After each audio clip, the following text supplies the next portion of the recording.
You're tuned in to Chromebooks Today, the podcast where Chromebook news and views collide. If you need the show notes or just want to say hi, visit us at chromebooks.today.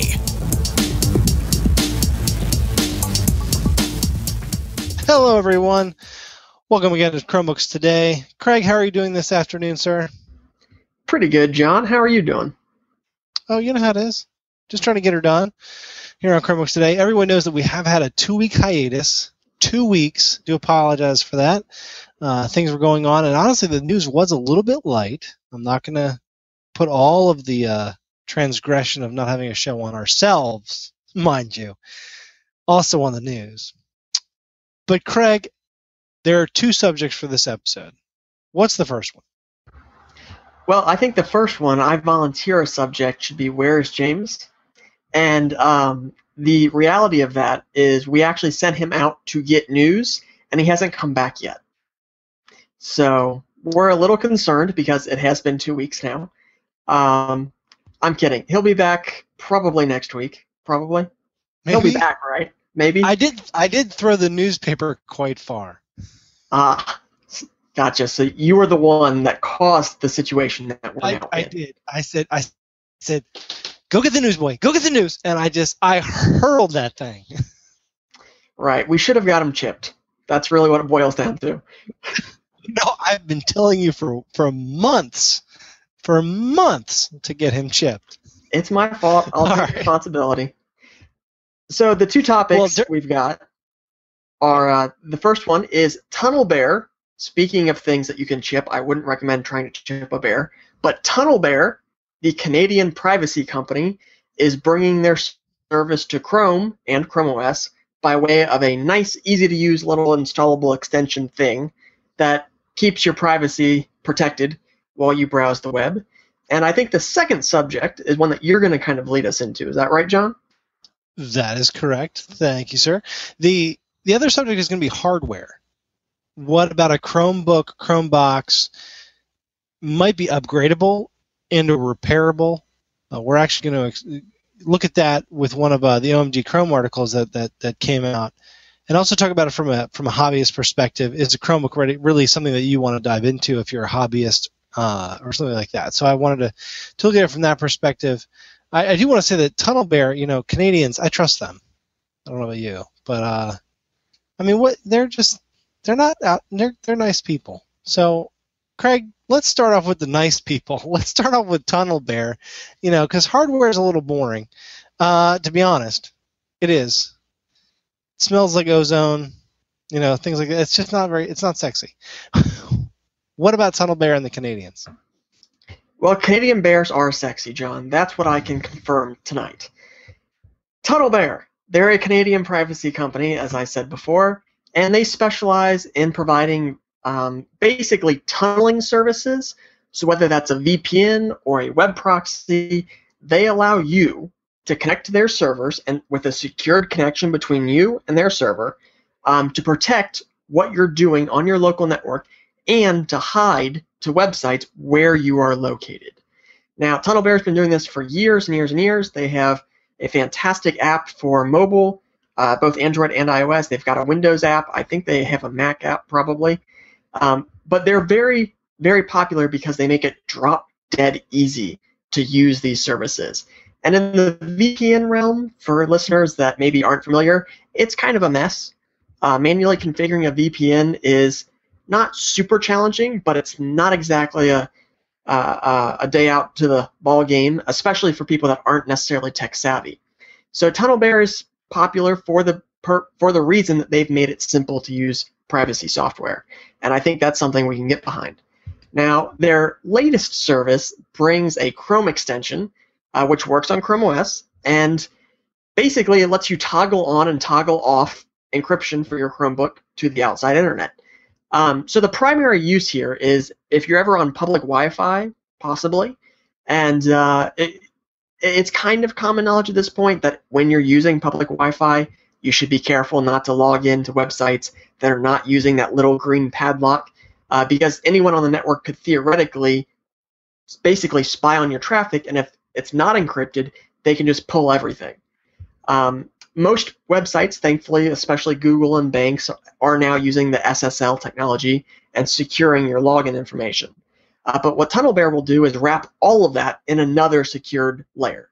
So it'll encrypt all of your traffic, whether it's browsing Reddit or logging into your bank when you're on public Wi-Fi or even at home.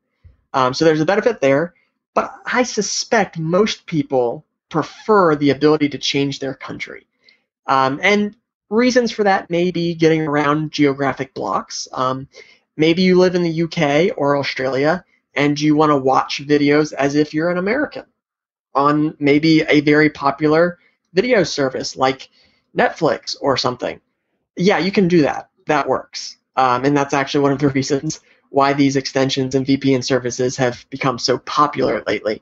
TunnelBear allows you to select from, I believe it's 12 countries now, including the US, Canada, the UK, Germany, Japan, Australia, France, Italy. There's a whole big list. So you can browse the web as if you're in any one of these countries. Now, pricing for TunnelBear, just as a full disclaimer, they give you 500 megabytes of free data each month, and you can actually extend that to 1.5 gigs free by tweeting. They've got a Twitter promotion thing. Don't ask me. And then if you want to upgrade from there, plans start at $5 a month or $50 a year. Now, in the interest of being fair, this extension is new, but it's only new to TunnelBear. There are some other services that have similar extensions for Chrome and Chrome OS. The two that are kind of popular are Hola, something like that, and it's very similar. It's just an extension you install. It allows you to get around censorship, things like that. Very, very simple. Same concept. And then another one is called ZenMate. And both of these and TunnelBear, all three will be in the show notes. But so, John, are you the type of person that uses a VPN or a web proxy? Or are you just fair game? If someone wants to look at your stuff, they can look at your stuff. I don't appreciate the insinuation, Craig, that I'm just a normal user of the interwebs and I don't know what tunneling is or VPNs are. No, I know what they are. I don't mind. I think that when it comes to banking and things like that, I think that might be that extra layer that you would want. I go with just the HTTPS for now. I have not subscribed to a tunnel service or a VPN service at this time. But I can see where this added benefit of this piece is. Now, Craig, I'm going to be the devil's advocate here. One of the comments that was thrown out there was, well, now you have to trust somebody else because you are funneling yourself through somebody else. And I even made the point of going against the devil's advocate, arguing against myself, which was, well, at least now there's only one person that knows my information and not, or one company and not all of them. So can you kind of iterate on that a little bit? I mean, you asked me the question of, do I use these services? No, I just rely on the SSL traffic encryption. But what do you say to people that say, have that one caveat? Because that is a caveat, is that basically you have to tunnel through somebody, right? They're making the tunnel for you. Right. Well, for SSL sites like banking or Google or logging into your Yahoo Mail, it's not going to provide that much extra of a benefit. Where it's really going to come in handy is when it comes to logging into websites that are not using SSL. There are a lot of forums out there, a lot of communities on the web that they don't use SSL for their logins. There are a lot of little gaming websites and stuff like that don't use SSL. And the reasons for not using SSL is because from a server perspective, it's kind of hard to configure. And if something breaks, then your site's not accessible. So hopefully we'll see more and more adoption of SSL. But in the meantime, there's all these sites that are not using it. So if you're on a public Wi-Fi network or you're at home and your Wi-Fi is open, you run the risk of someone just sitting in and listening to all of your network traffic, seeing your login information on sites that are not secure, and just pulling that information. And if you happen to be one of the people that uses the same password for multiple things, it's not a great situation to be in.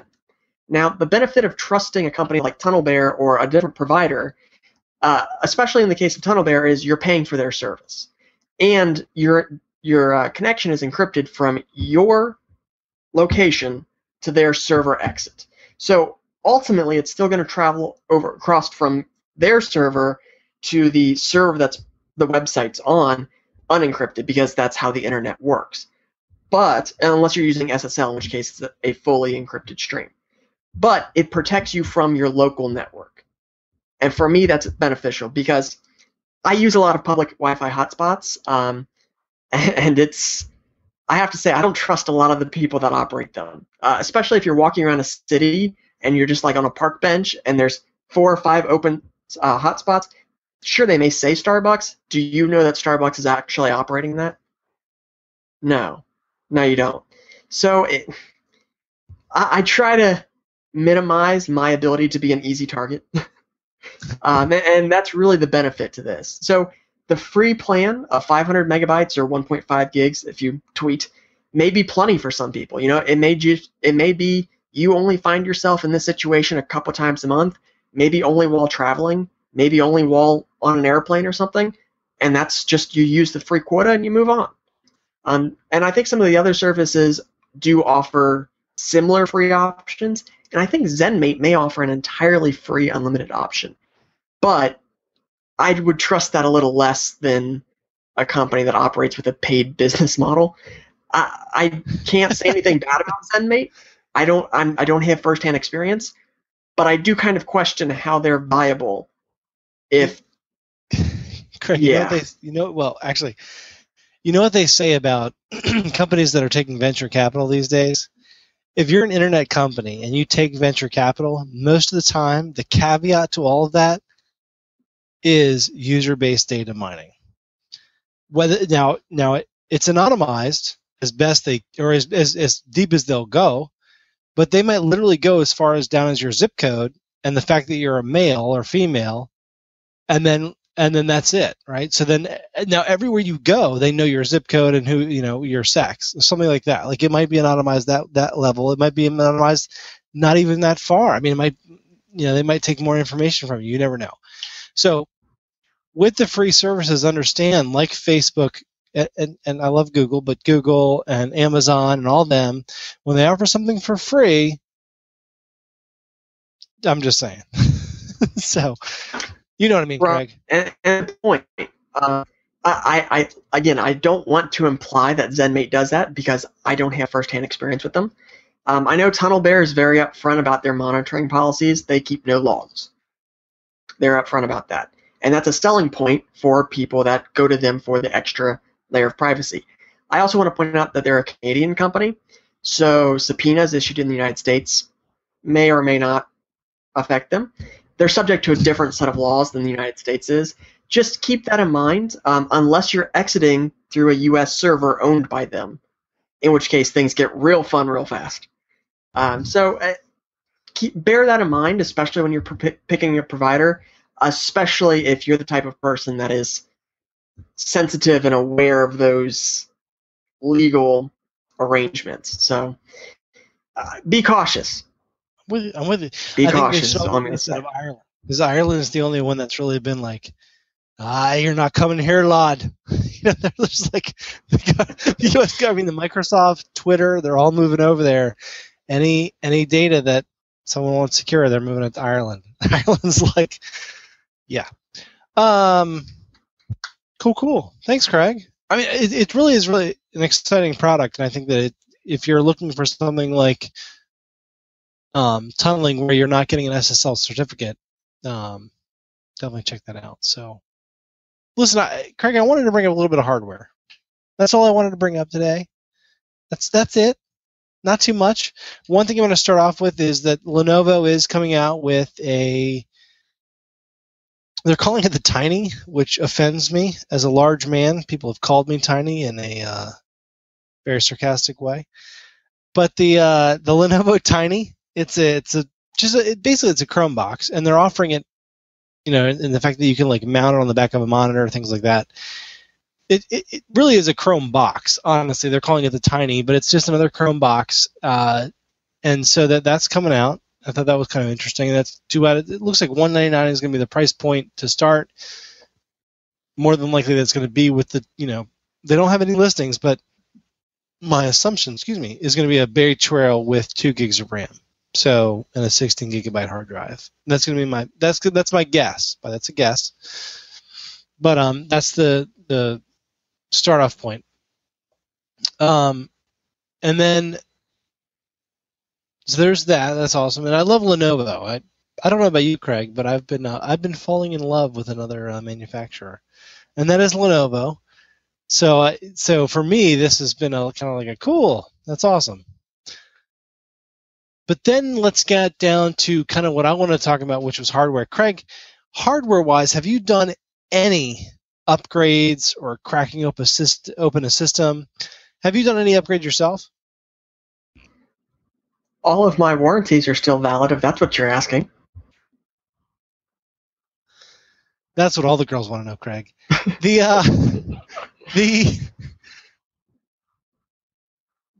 To your point, if you crack open a case on a warranted item, which a lot of warranties go out to about a year, maybe more, but you're going to void your warranty. So you definitely don't want to touch it if you're going to void your warranty. But to your point, if you do crack it open within that warranty period, you are voiding your warranty. So a lot of people don't open them up. A lot of people look to sites like iFixit.com, things like that, to looking for videos that break it down and let you know like what's upgradable. So really quickly, I'm going to run down what's upgradable on most machines that you purchase. If you purchase a standard laptop, and I'm going to say the word standard, and that's no hit on the Chromebook world, but if you purchase a standard laptop, you're going to have things like removable Wi-Fi cards, right? So all of your radios are going to be on a card, your RAM, your hard disks, that's kind of pretty much it. But sometimes you can swap out drives if they're there, like a CD drive. You're going to have things like PCMCI, CA. I can't remember how to say that one. You can have those different slots, SD card slots. All those are going away. But the point is that you can usually upgrade things like hard drive, RAM, and also the radio card. So what can you upgrade in your Chromebook? A lot of people might be asking, I bought this Chromebook. I really love it. What can I upgrade if I wanted to? Not a lot. Most of them are built to be, and I'm going to quote Joey over at OMG Chrome. I'm looking at his article right now, and I've read his article, and also we've talked about this before when it comes to the upgrades. But I like Joey's quote, like smartphones and tablets, most new Chromebooks come as is. And that's a great quote because that really gets to the point of how a Chromebook is manufactured and why one of the reasons why it's so inexpensive, because of the fact that most of these components are not touchable, right? You can replace a keyboard, you can replace a monitor or a screen, probably pretty straightforward, just like you would on any laptop. But when it comes to the hard drive, remember that you're looking at a hard drive that's usually under 64 gigabytes, more often than not it's 16. It's much cheaper to just solder that thing and roll than to have a separate screw, have someone put that screw on, bolt it down, right? Same thing with RAM. RAM, again, the same thing. It's easier to just solder it on, have that board ready to go. It flies to the assembly line, lands in location, everything's bolted down. Like you can manufacture it in seconds versus having someone actually possibly get everything in place. So what models are upgradable? Let's take a look at that. So when I first bought my C720, which is the model that I own currently, I knew that there was only one thing that could be upgraded, and that was the hard drive. But it turns out that's only certain models. And I would suggest everyone head over to OMG Chrome and take a look at that. There's a C720 section as well as a C710 section where Joey talks about the fact that the C710, some of those had memory upgrades available. Some of them didn't. So it actually kind of depends on your model.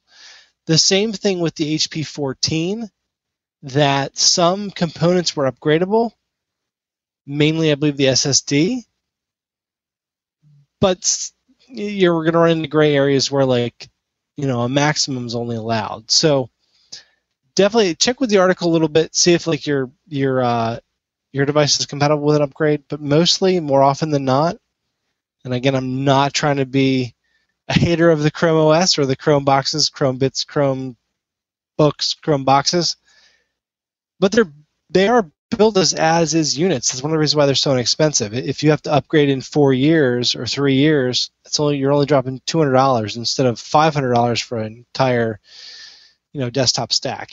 So from a hardware perspective, I give Chrome OS devices a 5 because it's still cheap in the long run.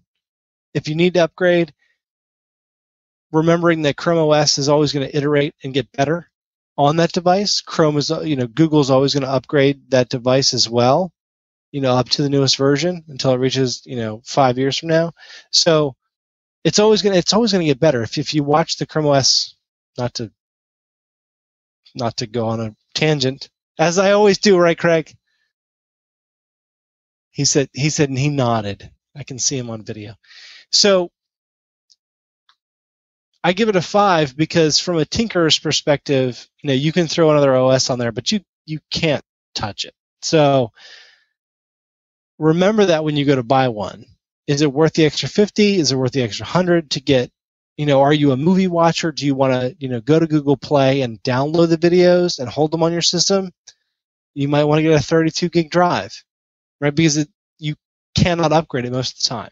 So just keep that in mind. And that's going to be our look at the hardware capabilities of the Chromebook, Chromebox ecosystem. Craig, what are your thoughts? Well, I want to expand on this a little bit. I'm curious. Do you think that there's a market for Chromebooks that are upgradable? Say because as we've seen, the design seems to be smaller, thinner, more compact, which leaves very little space for the ability to pack in parts that can be pulled out.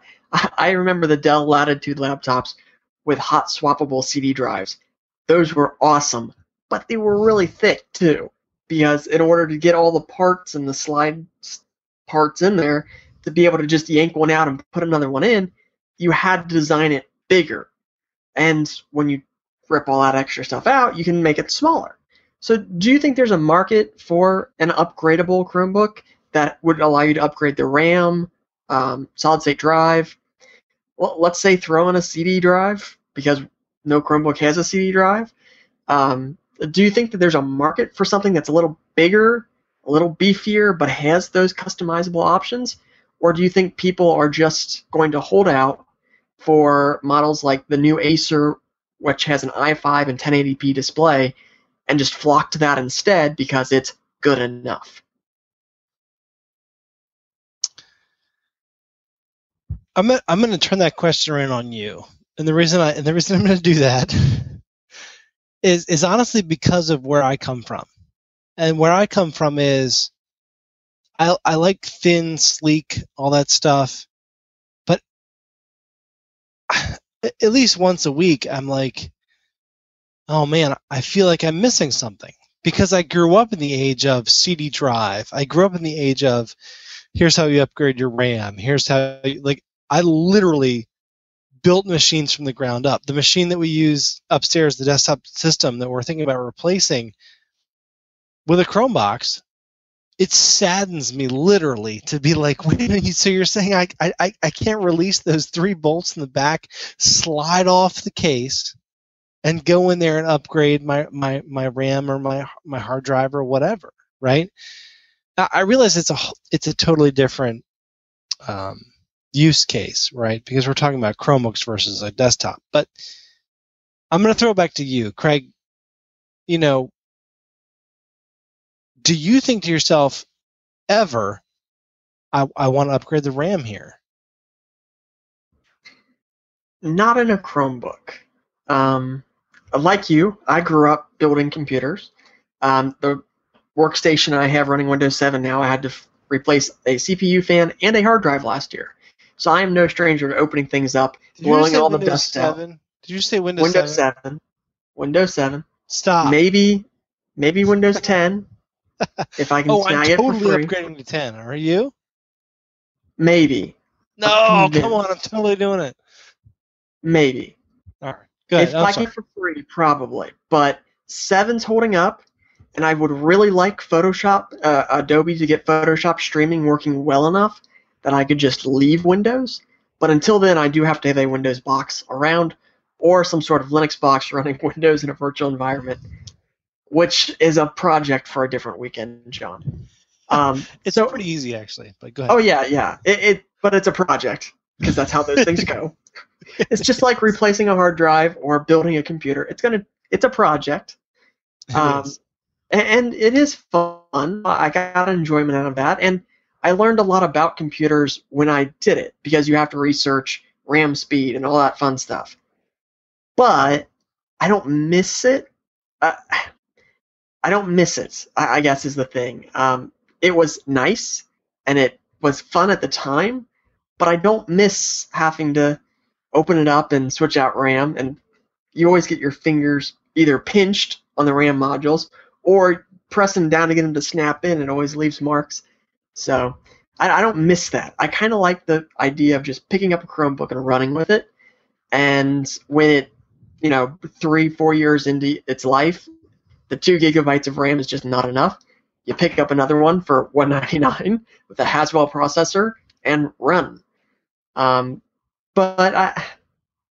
I think that there is going to be something missing for people growing up today in terms of hardware repair. I'm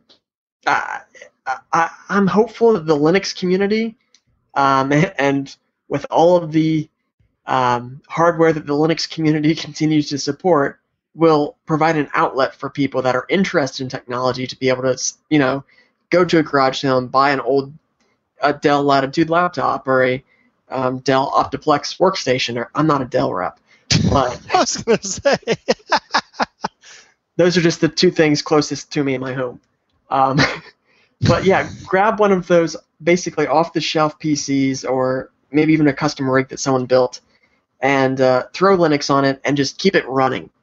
Just keep it going. When something breaks, fix it. But at the same time, I think the convenience of a Chromebook, not having to do those things, and when it breaks, you either RMA it or you get it repaired or you just buy a new one. There's something freeing about that. The idea where if it breaks, I don't have to fix it. And it's not even a matter of saying, oh, well, let's see, well, I could fix it and I would save money, or I can take it to a shop and get it fixed. And it takes that option of you fixing it out of the picture entirely, and I kind of like that. Because it's, it's not like, well, I have to fix it myself because I'll save $30. So, yeah, I mean, at the same time, I can see why people would want the ability to upgrade, especially hard drives. But I'm hopeful that with USB Type-C and the speeds that can provide, we'll see external hard drives that can mimic, or at least pretty close, come close to what the solid-state drive can provide in terms of performance for read-write. It doesn't have to match it or even be like half.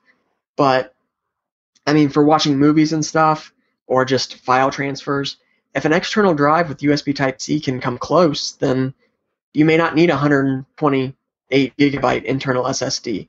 If you can grab a terabyte USB Type-C and an external enclosure, I mean, you may not need that. And I've got a 32 gigabyte SD card that I use for overflow for my Pixel. It works fine. If I'm downloading something big and I don't have the local storage, I just put it on that. So RAM is really the biggest thing, I think. And I'm hopeful that manufacturers will jump on the 4 gigabyte train moving forward. Yeah, I agree with the 4 gigabyte, especially on Chrome OS. But your statement sent me down a couple different paths in my brain, down a few rabbit holes. One being, how much data are we going to retain moving forward? I really only see pictures, because I believe that movies themselves, I don't know about you, but unless you know a real movie nut, not a lot of them are using Handbrake to burn their DVDs to local storage. And so then you have the DRM. So then if you have DRM and you purchased it from Google, Netflix, wherever, and they're like, oh yeah, you can download it any time and retain it for 72 hours. Can you use external storage to do that? I don't know about that.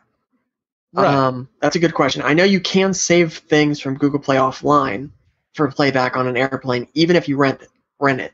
But I'm not sure about like SD card. I doubt it. And me too, right? Because that would become dangerous for the copyright holder, and I understand that. I'm not arguing that point at all. I don't mean to be like all DRM negative, because I think that's important. If there's one thing that I believe in, it's that the person that made the content deserves the right and the ability to charge for their consumption, right? I totally agree with that, but. So that's my concern, Craig. Is you talked about Type C, and I just don't, except for photos, where me and my wife use either our cell phones or a not professional, or a nice camera. It's going to download the raw file or a JPEG or whatever, and I want to be able to upload that, or not upload that. I want to be able to store that locally, right? And maybe eventually cloud. So I think Google kind of had a point when they made 16 and 32 gigabyte hard drives. What's the point, right? Like, what are you going to retain? Well, you're probably right about movies, and a good example of that is actually I had to watch a movie for a class I'm taking. The term paper started off by saying, watch a movie, write a summary of the movie, and then relate how the movie, explain how the movie relates to the material we've learned throughout the semester. And it was a really old movie, Wall Street, from the 1980s. Oh, that's a good movie, dude. Greed. Yeah, featuring Charlie Sheen. Yep. Google Play had it for rent in HD for like $4, so that was perfect. I would have preferred to have paid like $2, considering the age of the film. And it's not 1080p. But saying the age of the film, I was born in 1980, so. Well, I mean, okay, $4 to watch the Avengers in 1080p, I can understand because it's popular. It's still in demand. But when a film is 10 years or older, I think the price should probably drop, especially for rentals. But if you want to make the full Wall Street here, son. Fair point, but still. Anyway, we're talking about pricing strategies instead of what we're supposed to be talking about.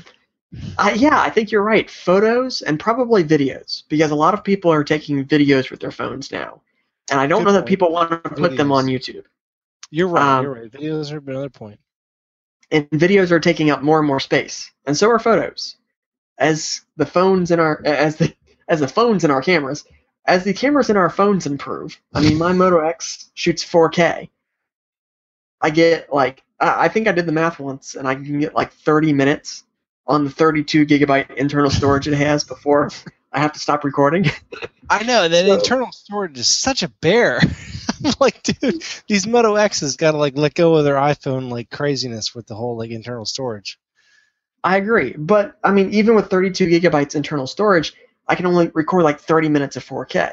Now, granted, I don't film anything really, but there are people that do. So I think local storage is going to be important, and for anyone that works in professional environments, it's going to be a requirement. So even if you don't use it at home for your Chromebook, if your company gives you a Chromebook, they're going to store Photoshop source images and Blender renderings and all kinds of stuff on hard drives and internal servers and all kinds of places that they shouldn't, but they're going to. And you're not going to put that on your Chromebook. So I do think there's definitely going to continue to be value in having that, and I'm not sure that there's going to be value in upgrading the hard drive in your Chromebook, to your point. I think if an external drive, especially if it's more cost effective, if you can get a terabyte external USB Type-C for the same price as a 128 gigabyte SSD for internal, it makes more sense to go with the extra storage, especially if the speeds are somewhat comparable. Agreed. And you know, I'm right there with you. The sad part is the RAM part. So I think that we've just properly discussed the storage issue. I think that you're right with the videos. I was wrong. I think that the videos are going to become a big part. Remind me again what the Pixel is. You've got the mid-grade or low-end Pixel, right? What was the storage on that one? I don't Yes, mean I don't mean to be like, you've got the low-end model, Craig. Craig, Right. how's that low-end model Pixel doing for you? Yes, mine's not the Cadillac of pixels, but let me check because I don't pay any attention. And Craig is going right now. He's either A, Googling it, or B, you can also go to the Files app Yes, and that's where I'm at. hit the Options button, and go, and you can see the 7.9 gig left on mine. Mine says 20 left, so I'm guessing 32 because I Okay. keep very little local. So Okay. So I think you're right. I think with the USB Type-C speeds, you're going to want an external drive for anything else at this point. So if you are a professional, right? Let's say you're a professional and you use YouTube, right? You crazy, and you upload everything and you edit it on the web. Again, you crazy person. You know, you're going to want that external storage to be able to do whatever you need to do. But because my thought was high-end models will give you that access, but okay. So Craig, I think we've done a good job covering. The Tiny came out from Lenovo, right? Hardware-wise. I want to add one more thing to the discussion. No, we're done. Battery. Go ahead, Craig. Battery. Most of them are not most of them are not fixable, according to Joey. But would you, if there were two identical Chromebooks, let's say a Pixel, a low-end Pixel versus a low-end Pixel, and one of them had a removable battery for an extra $50, and you could buy replacement batteries for $50 a pop. Is that something you would do? You know what? You're right. That's a good question, and I think my answer is no, right? Because he gave me the stink eye, so I'm looking at him like, wait a minute. He's like, ooh, and so Acer C720, the one I'm using right now to talk to you on the show. Battery's not replaceable. RAM's not updatable. And the hard drive's soldered in. So would I have paid $50 more? And I can literally remember going into the store with my wife, and there was the C720p, the touch model, and this model. We had a budget of $300, so I could have afforded at the time the P. I chose no. One of the reasons being I don't like a glossy screen, but that's just me. I also didn't like touch at the time. Remember, we ended up speaking to Kevin Toffel a few weeks later. If they had said, John, for $50 more, you can upgrade your battery, I would have said, let me get this straight. I'm spending $200 on a laptop. That's stupid cheap. You want to bump me up $50 so that I can upgrade the battery, which I know from the C710 no one's had an issue with. It hasn't blown up. It hasn't run down over a long period of time. Everything is good with it. Do you see where I'm going with that, Craig? I honestly remember the longevity of the batteries being fairly good for the 2 years that I would use a $200 Chromebook. Well, let's not say replaceable. Let's say hot swappable. Like easy to take out, easy to carry a couple extra with you while you're on a trip, so you could power through an entire weekend out of town without needing to bring a charger. I have never done that. I've never bought an extended life battery for a phone. I've never bought an extended battery for a laptop. I mean, I'm always near a power supply. There is absolutely no reason, and honestly, I recently saw the power brick for a performance laptop, and it was literally the size of a loaf of bread. The power brick for my Chromebook is the size of a deck of cards. So it's not hard to carry around the power supply for a Chromebook. So I have no problems with carrying them around the power cord for my Chromebook. I would have seen that as a complete no-brainer. I saved $50. Not a big deal. Interesting. I think for me, 2 years ago, I would have paid the extra money, especially if it was the Acer C710, because that did not get great battery life. No. That was prior to Haswell. That's a first-gen Celeron. That's like right. Ooh. Yeah. So I definitely would have gone with multiple batteries for that, and I think that one actually did come out. Like you could replace that in a C710. But with the Pixel, specifically to the new Pixel, they've introduced quick charge. So it takes like 30 minutes or whatever to charge your entire battery. And I'm curious to see how well the battery health holds up. But assuming that it does, that's pretty amazing. Now, the battery brick is massive. So, yeah. Is it? How big is it? No, how big is it for the Pixel? It's, I don't know, like 3.5 inches by 3.5 inches, but it's kind of heavy. And the cord's coming in. Of cards. That's not bad. Maybe a little more than 2 decks of cards. A little more, like 2.5. It's not a lot of bread, like no, the other day. It's not. It's not to that, not that size. But the cord coming in is a legit like extension cord thickness, because it's got to carry all the power, and it's got a ground plug on it and everything. So they're not messing around with that. No. But if I could carry an extra battery or two today, I probably still would. Talk about cell phones. I owned a Motorola Droid Pro for like 2.5 years, and I had 3 batteries that I carried with me everywhere I went, because I would get about 45 minutes on a charge. What? Well, yeah, because I'm crazy and I use battery power like it's nothing. The Pixel 2 is supposed to get like 10 hours. I get 2 because I have it plugged into an external monitor. I've got speakers going. I'm crazy. I use a lot of power. I know that. I was going to say you were just a power Tasmanian devil.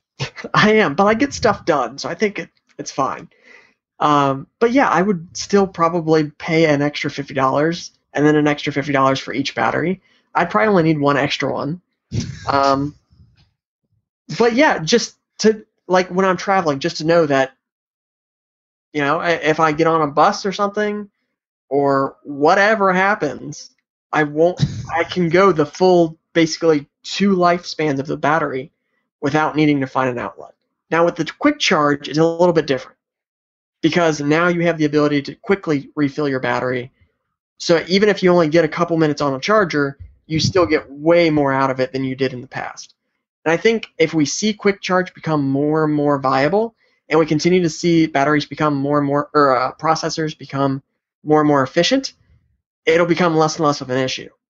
But I look at like my Series 550, my Samsung Series 550, it gets 2.5 hours or 3 hours on a battery charge. I would definitely have removable batteries if that was my primary machine. Like if that's the only Chromebook I had, I would want a removable battery option. Because going 3 hours at a time and then needing to track your charger and plug it in, or else it just shuts down, isn't really workable for me. The Pixel does pretty much all right, and the quick charge makes it better. But I'm really hopeful that we see quick charge in the next batch of Chromebooks too. And I could understand, honestly, I do think that removable batteries would help to sell a couple extra units, but I'm not sure that it was enough to offset the price of producing a production model that has it. Craig, this is going to be my final thought, and this is going to be my kind of my and I you know, it's my hole in your theory. I don't think that there's one thing if you can't find an Ethernet plug. There's another thing if you can't find Wi-Fi. The world has come to an end if you can't find a plug, right? That's my kind of my litmus test for the end of the world. And so, if you can't find the internet, the world has come to a complete grinding halt, right? And wait, I know what you're going to say. I know that not everywhere has internet. I understand that, right? Okay. But I think that Google's seeing it this way. If you don't have internet, okay. If you don't have power, come again. Like I can't see battery being that big. I really think, and I love you to death, but I really think that you are you're a different use case to say that you would want to buy a battery separately. Well, let me say this. I have seen students get into fights over outlets in college classrooms. I've seen bartering systems develop over outlets in college classrooms. I have seen that. That is legitimate. I see people pay. Someone gets there, they grab the seat by the outlet, they plug two things into it, they charge people money in order to be able to use one of those outlets. I've seen it happen. I'm not kidding around. So I definitely think that there's a segment, there's a market segment here that would buy it. But I will say that from a production cost standpoint, I don't know that you would sell enough in order to break even on the extra thing. But hey, Acer's doing pretty well offering random variations of models. So maybe. Maybe. All right, let's end it on that note that college students are going over to an outlet, plugging in 2 units, and then charging for people to jump on. If that isn't capitalism and the here and now price of things, I don't know what is. It's not even their electricity to sell. No, but look, if Mama's got to charge her cell phone and her laptop, you know that you're going to have to pay to get in one of those. You should see what people charge to lend chargers to other people. I'm not kidding. I've done that once. I lent a charger to someone else because someone else was trying to charge them like $5 to use it for the class period. And I'm like, no, I've got one. Just use it. Go sit down. $5. Hey, man, that's a latte at Starbucks. It is. Probably. I don't know. I don't know either. I hate Starbucks. We're not Starbucks reps either. We're definitely not Starbucks reps. Okay, so we're at the. I love this, Craig. You actually said to me, John, even without James, we're going to go to 50 minutes, and we did. So I just want to say congratulations on. Yes. Congratulations to us for talking for almost an hour about very little. Exactly. Well, everyone, listen, thanks for watching Chromebooks Today. Be sure to check us out at chromebooks.today, where we'll be as often as we can, having as much fun as we can with Chromebooks, Chrome OS, Chromebits, everything else out there. We hope that James had a good evening ditching us. It's awesome. And we will see him next week. Craig, you have a good week, sir. You too, John. All right, everyone. We'll see you on the next episode of Chromebooks Today.